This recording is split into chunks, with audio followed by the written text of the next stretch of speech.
The only man I know who behaves sensibly is my tailor. He takes my measurements anew each time he sees me. The rest go on with their old measurements and expect me to fit them. George Bernard Shaw in Man and Superman. Jane didn't like to eat broccoli and most other vegetables when her parents prepared them for her. Probably most people can empathize with her, with broccoli certainly not being among the most popular food items for children. But of course there are exceptions. Judith, for instance, happily eats broccoli without complaint every time the school cafeteria serves it for lunch. We're used to differences between people with regard to their preferences, their behavior, and of course their personality. Individuals have the prerogative to differ from the average, to have their personalized characteristics.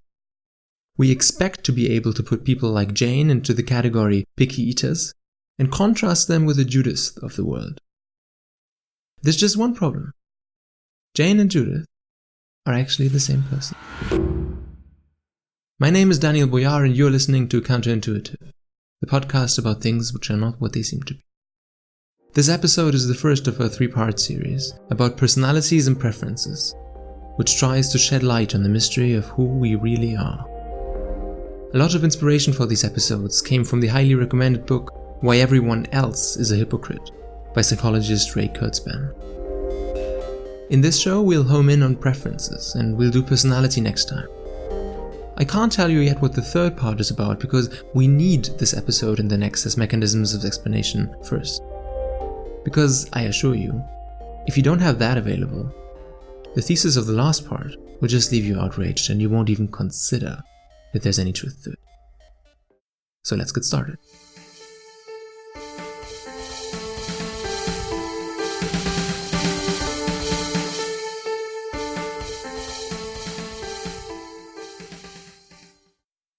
Here's where we start.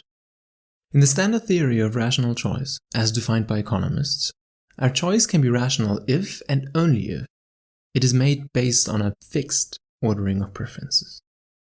That is the working basis and assumption most economists operate in. In a world of stable preferences, in a neat hierarchy, in which you always prefer A over B in principle, choice can be rationalized and predicted. In such a world, people always want what they truly want. It's easy. It's intuitive. But is it our world? To answer this question, we first return to our initial example of picky eaters. In a study conducted in Sweden, researchers around Claes Sunderland at Uppsala University identified around 1/3 of the participating children as picky eaters.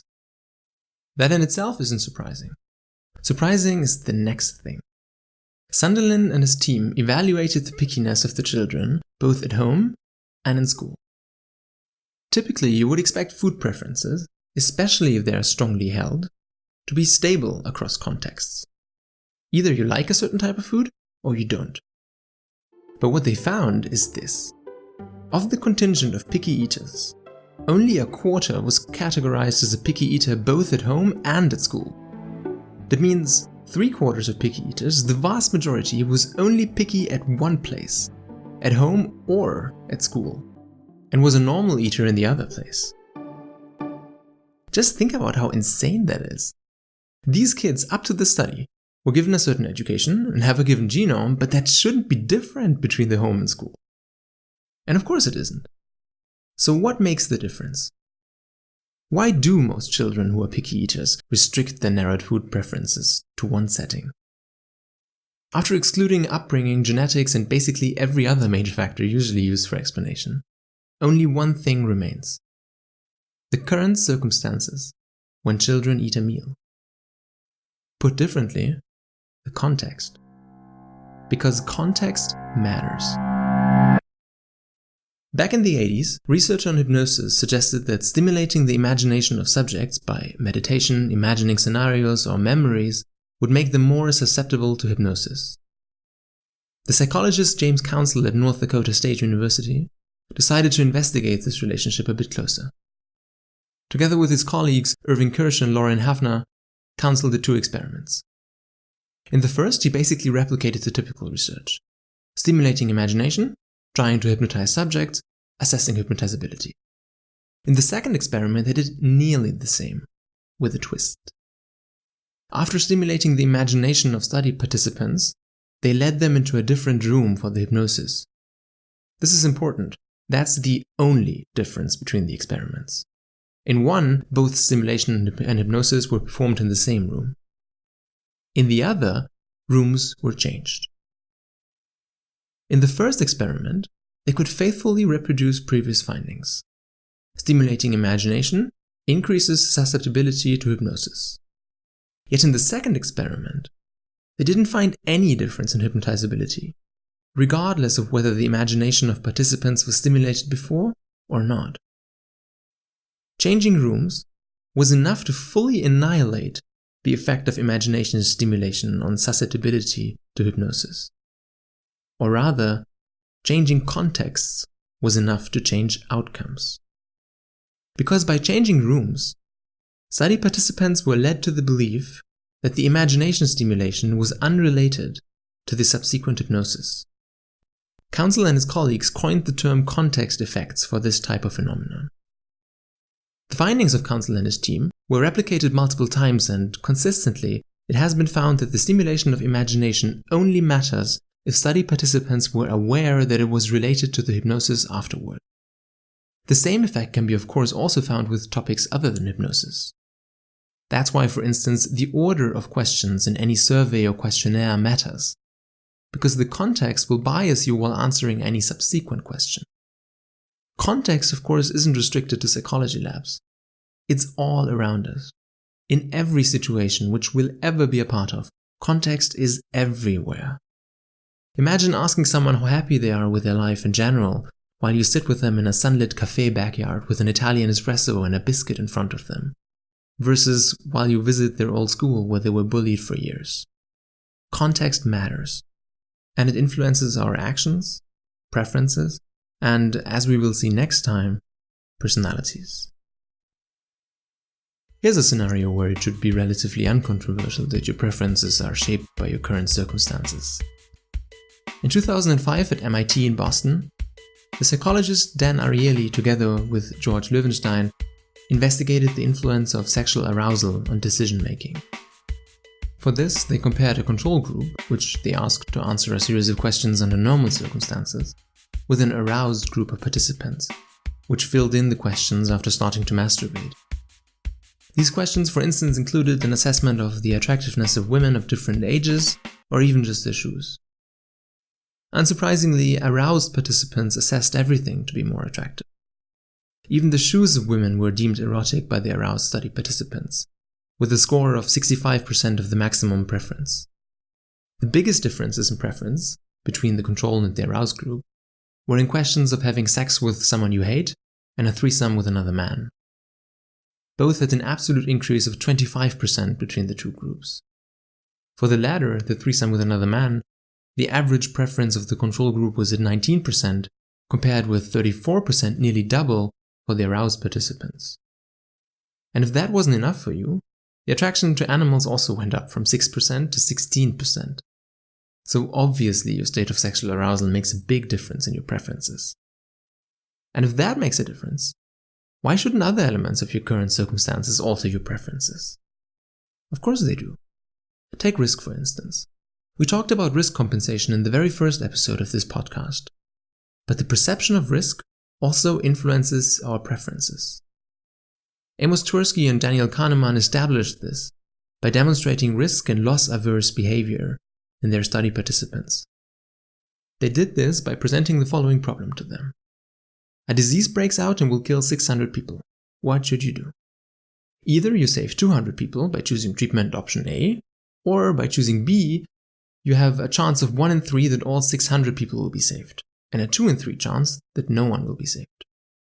Their participants overwhelmingly chose option A, even though mathematically both options are identical, with an expected 200 survivors. If you now switch the phrasing and tell people that option A will kill 400 people, remember before it was phrased as saving 200 out of 600 people, and option B leads to a 1 in 3 chance of everyone surviving and a 2 in 3 chance of everyone dying, participants now chose option B. because people are typically risk-averse and take the safe option. Except if a loss is certain, then gambling to avert the loss takes the stage. But it's pretty troubling that a simple issue of phrasing can completely reverse our preferences. In fact, our preferences are so easily swayed by external conditions that even seemingly irrelevant changes can have an effect. Imagine you're in a store and have to choose between two chairs. One is comfortable, but they only have it in a color you don't like. The other has a color perfectly fitting your dinner table, but is not really comfortable. Your preferences are evenly split between these options. Then the store clerk comes with a third chair, which he just found in the back of the store. While it has the same unfortunate color as the first chair, it's also really comfortable. But it's twice as expensive as the first chair. Suddenly your choice is clear to you. You take the first chair and leave the store. Think about this for a second. You introduce a third option, which is objectively worse than the first chair. And people still change their preference for one of the initial options, which shouldn't be affected by the introduction of another irrelevant option. That's what's called the Decoy Effect.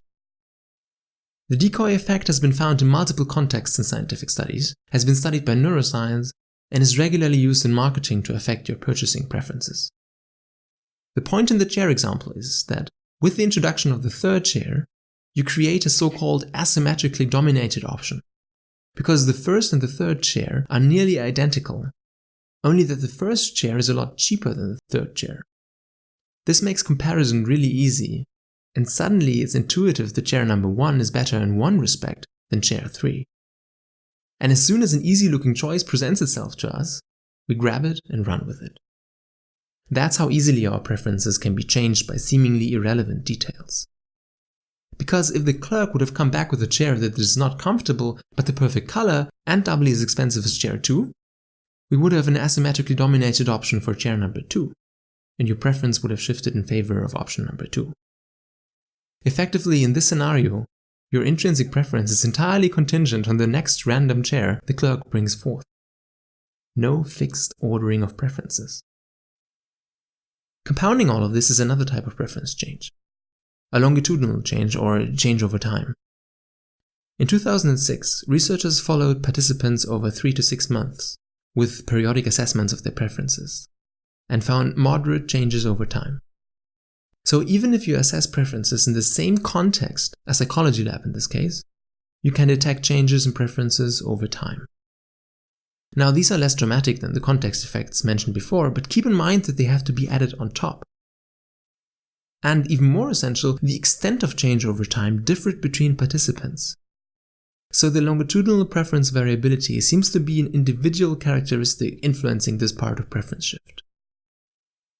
Another temporal effect on our preferences is the sequence of events. In a classic study, researchers asked participants for the preference of domestic appliances. After choosing one of 2 of the house appliances as a gift, the same participants in a second rating rated the chosen product higher than the one not chosen, and additionally decreased their preference for the unchosen product. So not only the current context, but also what happened before influences our preferences. Under the reigning paradigm, choices were seen as revealed preferences. But if preferences aren't stable, then how could choices reveal them? Experiments such as the one just mentioned basically impose the conclusion that choices don't reveal preferences, but actually influence them. A related study from 2010 from Yale University confirmed this by assessing preferences.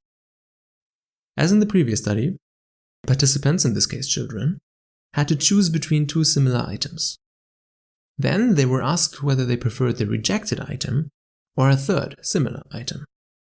In accordance with the idea of choices shaping preferences, participants had no love for the previously rejected item and chose the third item.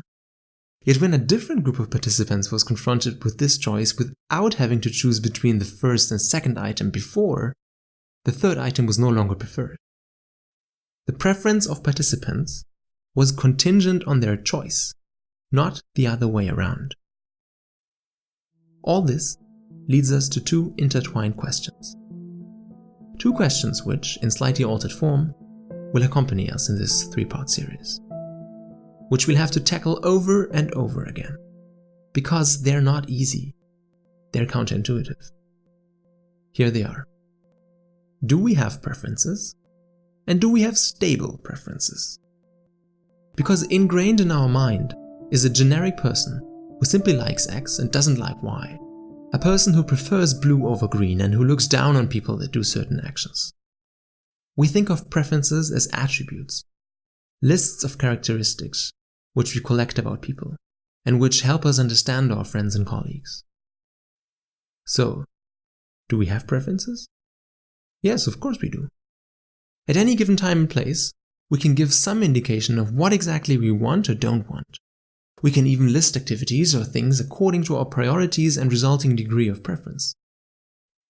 But do we have stable preferences that persist across time, space, and context? Well, this one's a bit more tricky. Because it's absolutely true, just not in the way you imagine it. If we speak of stable preferences, what we typically mean is a core set of preferences held by the real us. That's what intuition is telling us after all. We are a person with preferences and a personality. And then, the change preferences, which I told you about before, are just seen as aberrations. We might prefer to be spanked when we're sexually aroused, but that's not the real us. The real us is freed from any undue influence from external sources and present for most of the time in any given day. It's the baseline, the ground truth. Only that notion is full of errors. Context is everywhere, and every single day we are influenced by countless stimuli and environmental details. Being influenced is the norm. There is no ground truth in preferences. And as a logical consequence of that, deviations from our supposed core preferences are the norm. What we want is dependent on our circumstances. Even preferences of one thing over another can reverse themselves if our surroundings change. Everything is in flux. What you want doesn't only depend on who you are, but also where you are. Why then did I claim that we still, in a way, have stable preferences? We started with preferences as personal attributes.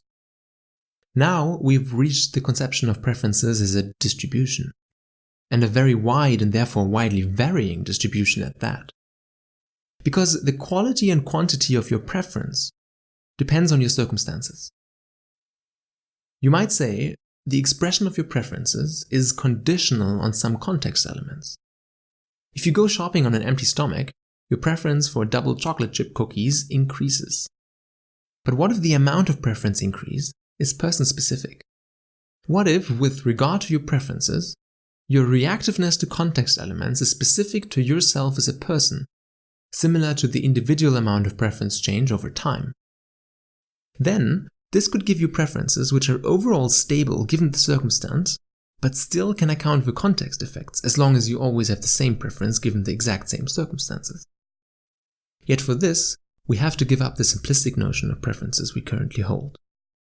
Preferences are not fixed attributes, but processes, interactions between inclinations and circumstances. In the end, what you see is what you get. It's not that some of the divergent preferences are more or less true than others. You may know the preferences of a person in a set of circumstances, and miserably fail to predict their preferences in a different context, maybe one not involving you. If Jane doesn't like broccoli at home, her parents mentally file the fact that Jane doesn't like broccoli, period. Yet preferences are not stable in the traditional sense, but her processes and the context will influence whether Jane likes broccoli or not. What you see is not all there is. We are different people in different contexts.